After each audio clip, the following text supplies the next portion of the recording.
सभी को मेरा नमस्कार।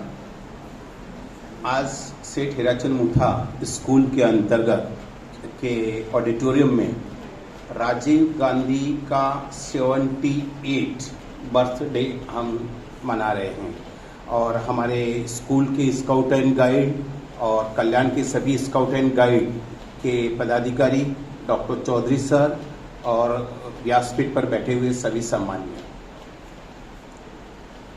आज राजीव गांधी का नाम लेते ही दिल के अंदर एक नई ऊर्जा पैदा हो जाती है। और ऊर्जा क्यों पैदा हो जाती है, इसका एक कारण है कि वो एक ऐसे इंसान थे जिन्होंने, आज सब आप एक हाथ में लेके बैठे हो ना, मोबाइल बरोबर, तो ये किसी की देन थी, कंप्यूटर की देन थी इस हिंदुस्तान के अंदर, तो ये राजीव गांधी की देन थी।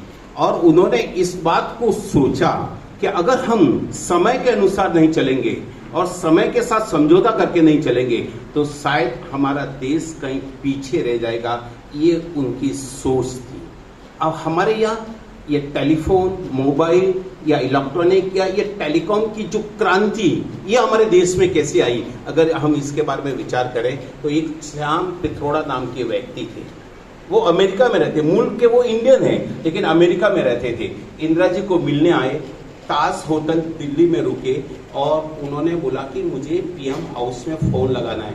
तो उससे रिसेप्शनिस्ट ने बोला कि sir phone is not working. अब बोले इंडिया जहां इतनी बड़ी पॉपुलेशन और अगर हम प्रजातंत्र के अंदर बोले तो दुनिया के अंदर जिसका दूसरा नाम और उसका फोन नहीं चल रहा है। I want to meet Mrs Gandhi. Message भेजा, मिले नहीं इंदिरा जी। फिर से मैसेज भेजा, इंदिरा जी मिली नहीं। फिर से मैसेज भेजा तो you go and meet Rajiv Gandhi, you go and meet Rajiv Gandhi. Rajiv Gandhi को उन्होंने फोन किया, अपॉइंटमेंट दिया गया। राजीव गांधी को उन्होंने सब सिस्टम समझाया कि वो आए तो किसी और मकसद से थे, लेकिन वो दुखी हो गए। ताज जो हिंदुस्तान की नहीं, दुनिया की अच्छे से अच्छी होटलों में आते और वहां का फोन वर्किंग नहीं हो रहा है। और ये जब उनके दिमाग में आया और उन्होंने राजीव गांधी से बात की और राजीव गांधी ने इतना ही बोला, ठीक है हम देखते हैं इसके ऊपर, हम देखते हैं इसके ऊपर। वो भी नाराज श्याम पित्रोड़ा, अरे भाई इतने बड़े आदमी को मिला हूं, प्राइम मिनिस्टर के लड़के को मिला हूं, एक रूलिंग पार्टी है, उसका जनरल सेक्रेटरी है, उनसे मिला हूं और वो सिर्फ इतना ही बोला देखते हैं।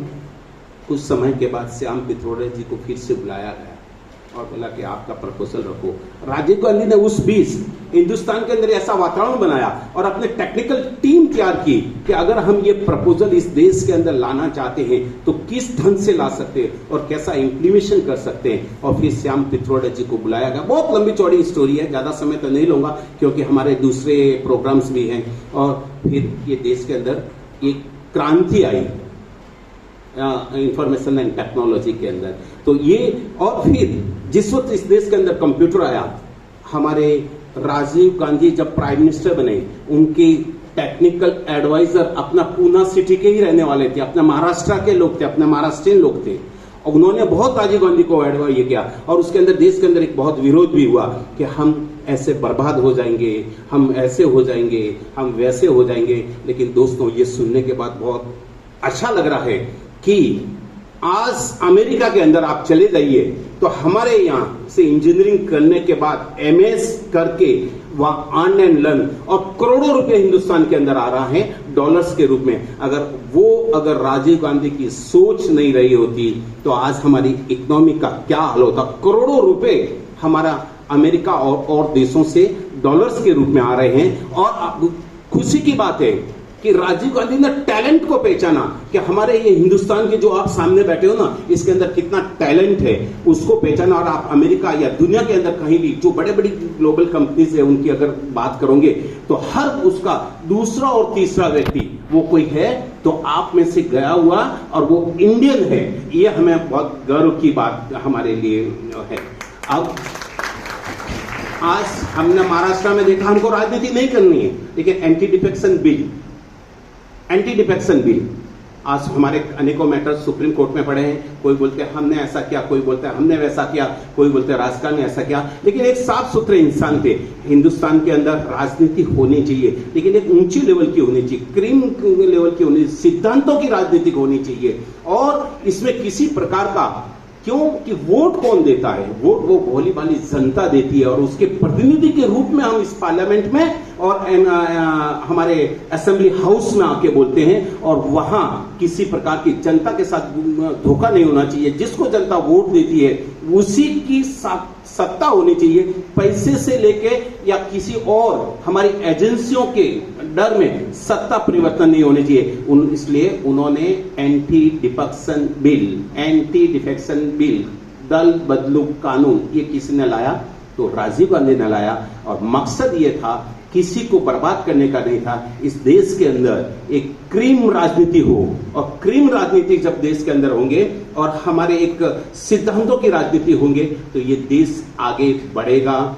ये राजीव गांधी की सोच थी। और जब राजीव गांधी के बाद मद्रास कैफे एक पिक्चर आई है, उसको आप देख लीजिएगा, उससे आपको मालूम पड़ेगा कि राजीव गांधी का हकीकत में मर्डर जब हुआ तो किस प्रकार से प्लानिंग की गई। राजीव गांधी के मर्डर की प्लानिंग ये हिंदुस्तान में नहीं हुई, ये फॉरेन में हुई थी। और वो क्यों हुई थी? कि इंडिया आगे नहीं बढ़े, हिंदुस्तान आगे नहीं बढ़े, इसके लिए राजीव गांधी के मर्डर की प्लानिंग हुई थी। एक प्लेन थी, प्लेन के अंदर एक पत्रकार बैठी थी और एक आईबी का अधिकारी बैठा था, और वो किसी से पत्रकार बात कर रही थी और बोला कि ये ऐसा ऐसा होने जा रहा है और हिंदुस्तान में एक बहुत बड़े आदमी का मर्डर होने जा रहा है। वो आईबी के अधिकारी ने सुना, और वो आईबी के अधिकारी ने इमीडिएट भारत सरकार को इन्फॉर्म किया। लेकिन हमारी कुछ एजेंसियों की गलती, में किसी के ऊपर दोषारोपण नहीं करूंगा, कि उसको इस बात को इतना सीरियस नहीं लिया। और फिर जब वो आईबी का अधिकारी सब जगह से, प्रेस के माध्यम से, उनके माध्यम से सब पूरा मालूमात लेता है, और राजीव गांधी जब तमिलनाडु में इलेक्शन प्रचार के लिए पहुंचे, और पहुंचने के वो उसने सब दौड़ते हुए जा रहा है, राजीव राजीव राजीव राजीव, और धमाका हो जाता है। वो दौड़ते हुए जाता है और धमाका हो जाता है। उसको बहुत सिक्योरिटी वाले रोकते हैं, वो आई कार्ड बताता, आईबी वालों को कोई रोकता नहीं। उनका सीधा सर सिद्धांत होता है, वो direct prime minister home minister से बात करते हैं, आईबी किसी नहीं दे। और हमारे राजीव गांधी जी का मर्डर हो गया। तो आज देश उनको याद कर रहा है, और हमने अभी आजादी का अमृत महोत्सव मनाया। अगर हम आजादी का अमृत महोत्सव को, नेहरू को याद नहीं करेंगे तो मैं नहीं समझता हूं कि आजादी का अमृत महोत्सव पूरा होगा। हमारे पास IIT, IIM और अनेक ऐसी एजेंसियां, इंस्टीट्यूट, ये किसी ने लाया तो जवाहरलाल नेहरू ने लाया। हमारा जो संविधान दिया गया धर्मनिरपेक्ष, और ये संविधान सभा में जब चर्चा हो रही थी तो सबसे पहले जो प्रस्तावना रखी गई थी, वो प्रस्तावना की चर्चा किसी ने की तो जवाहरलाल नेहरू ने की थी। और हमारा संविधान कैसा होना चाहिए और किस प्रकार का रहना चाहिए, ये हर व्यक्ति को अधिकार होना चाहिए, हर व्यक्ति को संघ बोलने का अधिकार होना चाहिए, हर व्यक्ति को धर्म का अधिकार होना चाहिए। अगर ये किसी भावना रखी तो ये जवाहरलाल नेहरू ने रखी थी। हमारी विदेश नीति क्या होगी, हमारी गुटनिरपेक्ष नीति क्या होगी, और इसके बाद में हमारी ऊर्जा नीति क्या होगी, हमारी परमाणु नीति क्या होगी, इसके लिए अनेक प्रकार के इंस्टीट्यूट्स बनाए। तो ये जवाहरलाल नेहरू की प्लानिंग थी। और खास करके हम गुटनिरपेक्ष की बात करते हैं, और वो जमाने में आज रशिया से उन्होंने विदेशी संबंध अपने बना के रखे थे। तो ये अगर किसी की देन है हिंदुस्तान को आगे बढ़ाने में, सभी की देन रही है। मैं किसी एक व्यक्ति का नहीं कहूंगा कि इसकी देन, तो जवाहरलाल नेहरू की बहुत बड़ी भूमिका रही थी। और ये जवाहरलाल नेहरू के कारण हम आज देश इतना विकास कर रहा है, तो उनकी ये बहुत बड़ा उसमें योगदान रहा था। हमेशा उन्होंने देश को आगे कैसे बढ़ाना, देश को धर्मनिरपेक्ष कैसे बढ़ाना, देश को और कैसे चीजों में आगे बढ़ाना, और हमारा कृषि के अंदर, और हमारे पंचवर्षीय योजना अगर किसी ने दी तो जवाहरलाल नेहरू ने दी थी। और जवाहर पंचवर्षीय योजना के अंदर ये प्रस्ताव रखा गया था कि हर 5 साल के बाद हिंदुस्तान का विकास कैसा होना चाहिए, और विकास कितना हुआ, और उसके आगे का विकास किस ढंग से होगा। और इस प्रकार की योजनाएं अगर किसी ने दी थी तो जवाहरलाल नेहरू ने दी थी। आज देश 78 के बर्थडे पे, आज वो तो हमारे बीच में नहीं है, लेकिन हमें बहुत बहुत नाज है। और सबसे पहले यही कहूँगा कि राजीव गांधी का जन्म अगर कहीं हुआ तो हमारे मुंबई के अंदर हुआ था। राजीव गांधी का जन्म मुंबई के अंदर हुआ था। तो आज इस शुभ अवसर पर स्कूल की तरफ से, रोटरी क्लब की तरफ से और स्काउट गाइड की तरफ से ब्लड डोनेशन का कार्यक्रम रखा गया है, और ऑर्गन डोनेशन का कार्यक्रम रखा गया है। दोस्तों, समझ नहीं आती कि हमको क्या करना चाहिए। आखिर इंसान जो जन्मा है वो मरता है और मरने के बाद वही मिट्टी में मिल जाता है। लेकिन अगर हमारे ये ऑर्गन्स के बारे में हमको नॉलेज होगा कि हमारे मरने के बाद भी अगर ये ऑर्गन्स निकाल दिए जाते हैं, इसका कुछ टाइम पीरियड रहता है, वो डॉक्टर साहब अच्छी तरह से जानता है, इतना मैं साइंस का नॉलेज रखने वाला नहीं हूँ या मुझे नॉलेज भी नहीं, लेकिन वो किसी और को काम आए और किसी को एक अच्छी जिंदगी मिल जाए, तो क्या बुरा है कि हम ऑर्गन्स जो हमारे हैं जो डोनेट नहीं कर सकते। एक 7 दिन पहले मेरे एक सचेरे भाई की डेथ हो गई। उसने ऑर्गन डोनेट किया, सब कुछ किया, लेकिन वो फॉर्म वापस जमा नहीं हुआ। अब उसको क्या ऑल ऑफ सडन विचार आया मालूम नहीं, उसको अटैक आके वो देगा नहीं मुझे सब ऑर्गन्स मेरे डोनेट, मेरी पूरी बॉडी डोनेट करनी है। और उसने फॉर्म वॉर्म सब कुछ भरा, लेकिन वो फॉर्म जहाँ भी जमा कराना रहता है वो कराया नहीं जाता है। ये हमारी स्किन है, ये भी काम आती है, हार्ट है, ये भी काम आता है, लीवर है, ये भी काम आता है, किडनी है, ये भी काम आती है, आंखें हैं, ये भी काम आती है।